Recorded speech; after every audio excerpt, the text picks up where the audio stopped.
हाय दोस्तों, मेरा नाम चंदन कुमार है। मैं आप सभी के सामने एक वीडियो लेकर आया हूँ जो कि BA programme final year 3rd year के स्टूडेंट के लिए बहुत ज़्यादा लाभदायक है।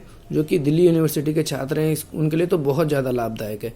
ये आज का हमारा टॉपिक है भूमंडलीकरण, जो कि आपके हिस्ट्री, पोल साइंस और ग्लोबलाइजेशन, इन तीनों विषय में बहुत ज़्यादा लाभदायक होने वाला है, क्योंकि ये एक ऐसा विषय है जो कि हर साल क्वेश्चन पूछा जाता है। तो मैंने सोचा क्यों ना आपके लिए एक वीडियो बना दी जाए, ताकि आप इससे क्या है कि बहुत अच्छे से मार्क्स गेन कर सकें।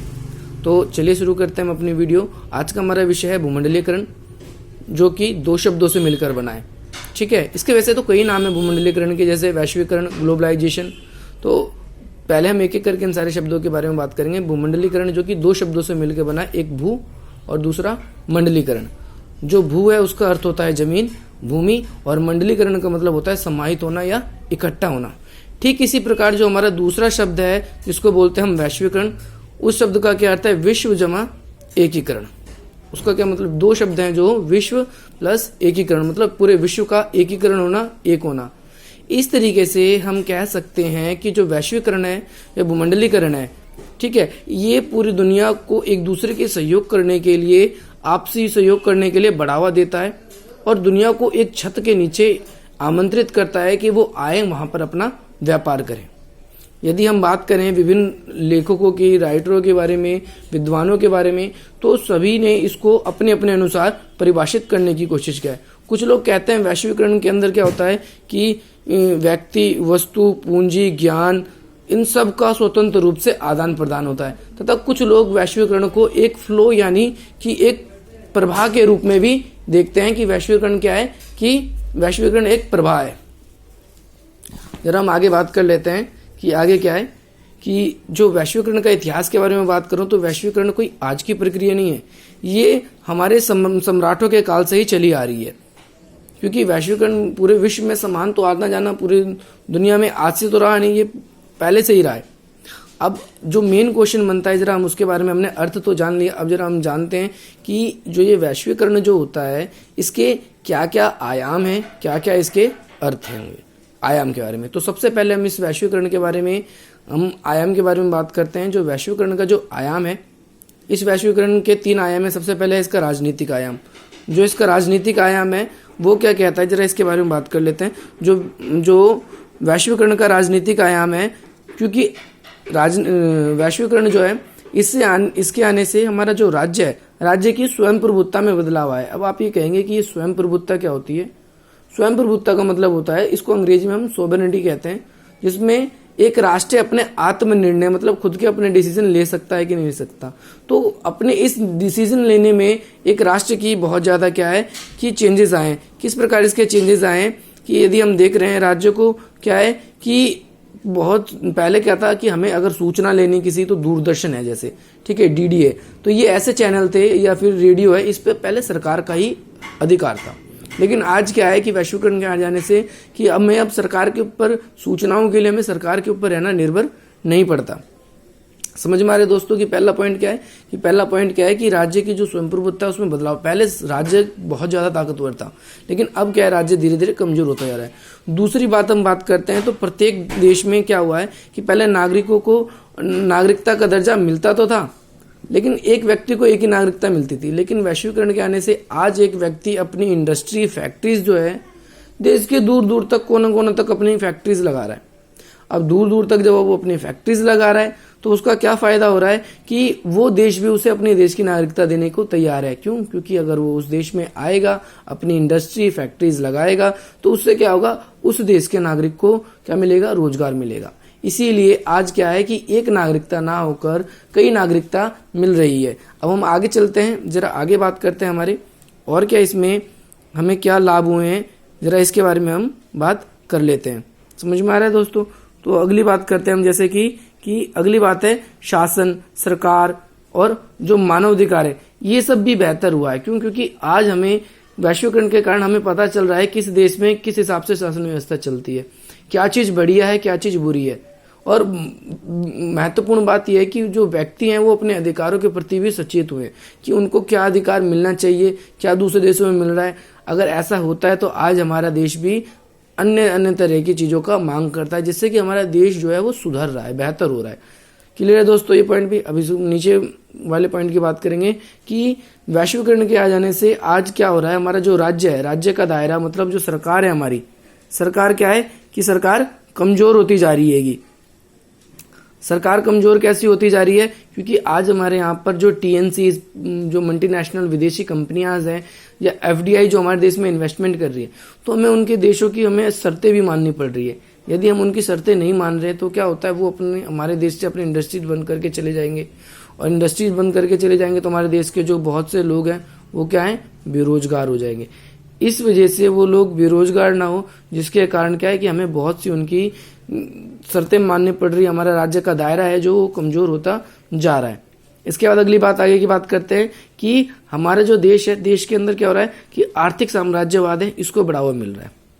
आर्थिक साम्राज्यवाद क्या होता है, पहले साम्राज्यवाद ऐसे चलता था दोस्तों कि एक देश दूसरे देश को मार पीट कर उस पर गुलाम बनाया करता था, या युद्ध करके उसको हरा के गुलाम बनाया करता था। लेकिन अब क्या है कि आज हम देख रहे हैं कि हम पर क्या है कि विदेश की चीजें हावी हो रही है, हम उन पर प्रत्यक्ष अप्रत्यक्ष रूप से हम उस पर निर्भर होते जा रहे हैं। समझ में आ रहा है ना कि वस्तु की कीमतें बेशक कम हो रही है, लेकिन हमें उस पर निर्भर होना पड़ रहा है।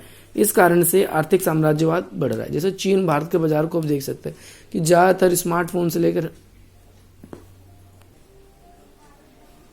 अगली बात करते हैं आगे क्या हो रहा है कि आगे जो हमारी, हमें पता है कि जो आर्थिक संस्थाएं जैसे WTO, IMF, WB, जैसे WTO को हम विश्व व्यापार संगठन कहते हैं, ये ग्लोबलाइजेशन में हम पढ़ेंगे, IMF के बारे में पढ़ेंगे, WB के बारे में भी पढ़ेंगे। ये बहुत इंपॉर्टेंट क्वेश्चंस हैं जो कि हमारे पेपर में, ये ग्लोबलाइजेशन के पेपर में आते हैं, हम इनको पढ़ेंगे।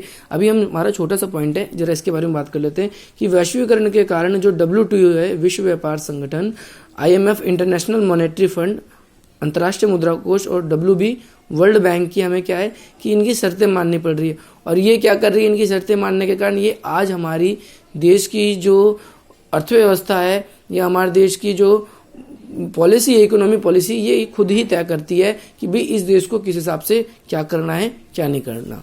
समझ में आ रहा है। तो हमारे देश में किस प्रकार वैश्वीकरण से क्या प्रभाव पड़ रहा है, जरा ये बात होगी। अब जरा हम आगे बात करते हैं, हमारी ये राजनीतिक आयाम थी। अगर पेपर में आ जाए आप तो इसी तरीके से एक्सप्लेन करके आप लिख देंगे, आपको बहुत अच्छे मार्क्स मिलेंगे।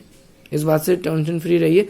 और बाकी इसमें अगर पॉइंट आपको छोटे लग रहे हैं तो आप मुझसे कमेंट करके कभी भी पूछ सकते हैं, मैं आपको हमेशा बता दूंगा।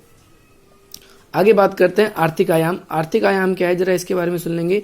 आर्थिक आयाम जो हमारी इकोनॉमी पे कैसे असर डालता है, तो विभिन्न देशों की आज अर्थव्यवस्था क्या एक दूसरे से जुड़ती जा रही है। कि पहले क्या था, हर देश अपनी खुद विकास, अपने आत्मनिर्भर हो रहा, लेकिन आज क्या है, वैश्वीकरण के आने से स्वतंत्र रूप से एक व्यक्ति दूसरे देश में जा रहा है, उस देश से अपने देश में आ रहा है। अपने देश में आने के कारण क्या हो रहा है कि उसकी अर्थव्यवस्था क्या है, एक दूसरे से जुड़ती जा रही है। यदि जैसे अमेरिका जैसा देश है, यदि उस पर कोई आर्थिक संकट आता है तो उसका असर क्या है, पूरी दुनिया पर देखने को मिलता है हमें। दूसरी बात हम करते हैं कि अर्थव्यवस्था जो हमारी, उसमें क्या हो रहा है कि हमारे देश के अंदर, अगर हमारे देश के पास पैसा नहीं है, जैसे जापान हमारे देश में बुलेट ट्रेन चलाने के लिए राजी हो गया, तो उसने अपना ज्ञान सब कुछ दिया, हमें ज्ञान दिया, पूंजी भी लगाने को तैयार हो गया, तो ये कहाँ से पॉसिबल हुआ है, तो ये हमें हमारे वैश्वीकरण के कारण ही ये पॉसिबल हो पा रहा है। समझ में आ रहा है दोस्तों।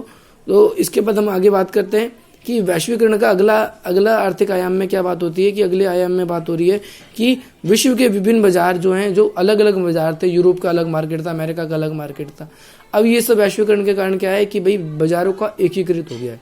वैश्वीकरण के कारण आज हमारे सामने देखो क्या है कि ऑनलाइन शॉपिंग का एक बहुत बड़ा एग्जाम्पल है कि पूरी दुनिया का एक ही बाजार, आज दुनिया के कोने कोने में मिलने वाला सामान आप अपने घर बैठे ऑर्डर कर सकते हो और अपने घर में पा सकते हो। तो ये सब हमें सुविधाएं कहाँ से मिल रही है, ये सब सुविधाएं हमें वैश्वीकरण के कारण मिल रही है कि बाजार हो गई, अर्थव्यवस्था हो गई, ये सब क्या है, इन सब का एक निर्माण हो रहेगा। समझ में आ रहा है दोस्तों। और क्या है कि व्यापार में, अब आगे बात करते हैं अगले पॉइंट के बारे में कि व्यापार में भी क्या हो रहा है, संतुलन लाया जा रहा है। व्यापार में संतुलन कैसे लाया जा रहा है, पहले क्या होता था, एक देश जो ज्यादा सक्षम था वो ज्यादा व्यापार करता था, लेकिन क्या है कि अब क्या है कि सभी देशों को वो सहयोग करता है उसके विकास में, साथ ही साथ व्यापार के लिए एक फायदा हो गया।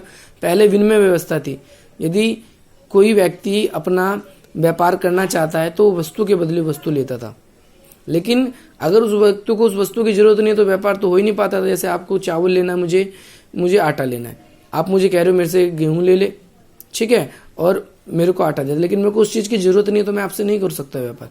तो ठीक इसी प्रकार आज क्या एकल मुद्रा, जैसे डॉलर हो गया, यूरो हो गया, अब ये एकल मुद्रा होगी पूरी विश्व में। आज ज़्यादातर देश इससे व्यापार करने के लिए राजी हैंगे। इसके बाद आगे बात करते हैं कि जो व्यापार पे प्रतिबंध लगते थे, जितने सारे टैक्स लगते थे, अब ये व्यापार के टैक्स सारे खत्म होते गए। समझ में आ रहा है दोस्तों कि आज सभी ने अपनी उदारीकरण की नीति अपना ली, अपनी जो खुले द्वार की नीति अपना ली कि मार्केट सबने अपनी ओपन कर दी कि कोई भी विदेश से आकर हमारे देश में अपनी इंडस्ट्रीज को लगा सकता है। समझ में आ रहा है दोस्तों। आयात निर्यात, पहले आयात पे अगर आप अपने देश में कोई चीज़ आपके देश में आती थी तो उस पर बहुत ज़्यादा टैक्स लग जाता था, तो वस्तु बहुत कीमती बिकती थी, लेकिन अब ऐसा नहीं है। जरा हम आगे बात करते हैं इसके सांस्कृतिक आयाम के बारे में। तो इसका सांस्कृतिक आयाम जो है, सांस्कृतिक आयाम क्या कहता है? इसका सांस्कृतिक आयाम कहता है कि जो जिस प्रकार एक सिक्के के दो पहलू होते हैं, संस्कृति पे भी इसका दोहरा असर पड़ा है। कैसा दोहरा असर पड़ा है जरा जान लेते हैं कि आज क्या हुआ है कि पूरी दुनिया की जो अर्थव्यवस्था है जैसे एकीकृत हुई है, वैसे ही पूरी दुनिया की जो संस्कृति है उसका भी मिश्रण हो गया है। आज हम कह पाते हैं कि हम विदेश में भी रह के कि यहाँ हमारी संस्कृति की झलक मिलती है। आज हम कह पाते हैं कि अमेरिकन है कोई, अगर भारत में आता है तो यहाँ पर वो साड़ी पहनता है, तो हमें अपनी संस्कृति की वहाँ पर भी और यहाँ पर भी अपनी पहचान देखने को मिलती है कि संस्कृति जो है वो एक दूसरे से घुल मिल रही है। इससे हमारा एक दूसरे का आपसी सहयोग जो है उसमें वृद्धि हो रही है। अगली बात है रूढ़िवादी सोच जो थी, अपनी परंपराओं पे ही हमें रहना था, उस सोच का भी क्या हो रहा है, अब खात्मा होता जा रहा है कि हमें तो यही करना है, हम इसी सोच पे रहेंगे, अपनी जाति, धर्म, संप्रदाय, अपनी भाषा, लिंग, जाति, हम इन सबको नहीं छोड़ना चाहते। लेकिन आज क्या है, वैश्वीकरण के आने से लोग इससे आगे आए। समाज में हमारी इतनी कुरीतियां थी, ये सब दूर हुई किसके कारण? वैश्वीकरण के कारण। समझ में आया दोस्तों। जरा अगली बात करते हैं, पश्चिम की संस्कृति का प्रचार प्रसार हुआ है। चूंकि ज्यादातर जो वैश्वीकरण जो था इसको फैलाने में, इसको प्रचार प्रसार करने में पश्चिम के देशों का हाथ रहा है, तथा पश्चिम की संस्कृति दुनिया पर हावी रही है। इस कारण से अंग्रेजी भाषा देख सकते हैं हम, अमेरिका की नीली जींस देख सकते हैं, और बड़े बड़े जो यूनिवर्सिटीज़ वगैरह हैं हमें विदेश में जाकर ही पढ़ना पड़ता है। तो इसके कारण पश्चिम की जो संस्कृति है उसका बड़ी तेज़ी से विस्तार हो रहा है।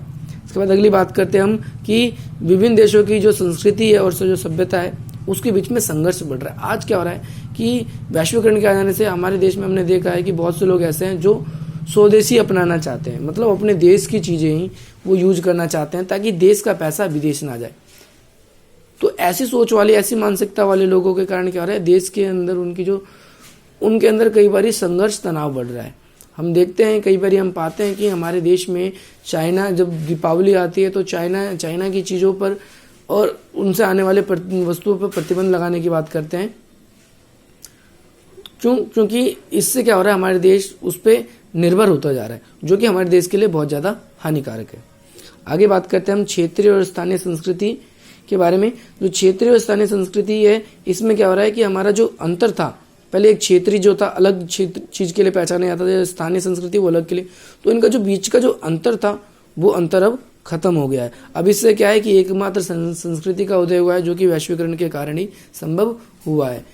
आशा करता हूं दोस्तों ये वीडियो आपको मेरी पसंद आई। हाँ, एक बात और कि इसके अंदर आपका कोई भी आप आंसर लिखते हो, चाहे हिस्ट्री का, पोल साइंस का, ग्लोबलाइजेशन का, उसमें निष्कर्ष लिखना बहुत जरूरी है। निष्कर्ष यदि आपने नहीं लिखा तो आपका जो आंसर है वो अधूरा है। समझ में आया दोस्तों। यदि आपको हमारी वीडियो ये पसंद आई हो तो आप इसे लाइक करें, शेयर करें, सब्सक्राइब करें, और आप पहली बार इस हमारे चैनल पे आए हो तो इस पर बेल आइकन भी जरूर दबाएं, ताकि आगे इसी तरह की जब मैं वीडियो लाऊं तो आपको इसकी इन्फॉर्मेशन मिल जाए। Thank you for watching this.